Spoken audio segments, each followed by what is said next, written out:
બધાને ખબર છે. આઝાદીના લડવૈયાઓ સામે તાજની સાક્ષી બનનાર, આઝાદીના લડવૈયાઓને હેરાન પરેશાન કરનાર અને અંગ્રેજોના દુઃખની રહેનાર આ જનસંઘના લોકોએ આઝાદીની લડાઈમાં તેલો પણ નથી તોડી કે નાકની નસકોડી પણ નથી. રાષ્ટ્રવાદની વાતો કરી રહ્યા છે. અરે ભાઈ, મોહમ્મદ અલી જીણાની કબર ઉપર તો તમારા અત્યારના જેમને ભારત રત્ન આપવામાં આવેલું છે એ મોહમ્મદ અલી જીણાની કબર ઉપર જઈને લાલકૃષ્ણ અડવાણી માથું ટેકવીને આવ્યા હતા.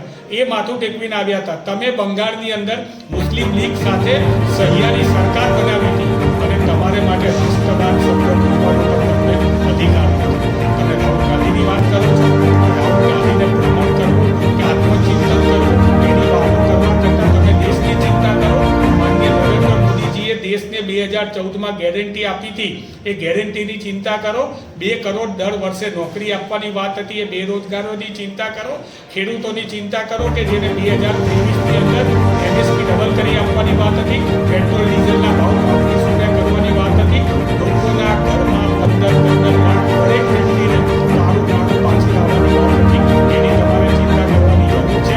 રાહુલ ગાંધી શું પહેરે છે, કયું ટી શર્ટ પહેરે છે, કયા શૂઝ પહેરે છે, ક્યારે એ પોતે યાત્રામાં નીકળે છે, આ બધી ચિંતા ના કરો. રાહુલજીએ તો 4500 કિલોમીટર ચાલીને પ્રથમ ભારત જોડો યાત્રા એ વિશ્વ રેકોર્ડ કરેલો છે. ગિનીસ બુકમાં પણ સ્થાન આપેલું છે.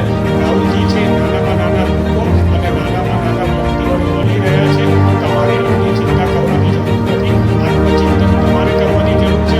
મને લાગે છે કે ભારતીય જનતા પક્ષના સુધાંશુજી સહિત દરેક નેતાઓના મનમાં સવારે બ્રશ કરે ત્યારથી રાહુલ ગાંધી, જમે ત્યારે પણ રાહુલ ગાંધી, રાત્રે સૂવે ત્યારે પણ રાહુલ ગાંધી અને સપનામાં પણ રાહુલ ગાંધી જ આવતા હોય એમ લાગે છે. જો કે સશક્ત લોકશાહીની અંદર આ વિપક્ષનો ડર જે છે એ કાયમી રહેવો જોઈએ અને વિપક્ષ હંમેશા સત્તા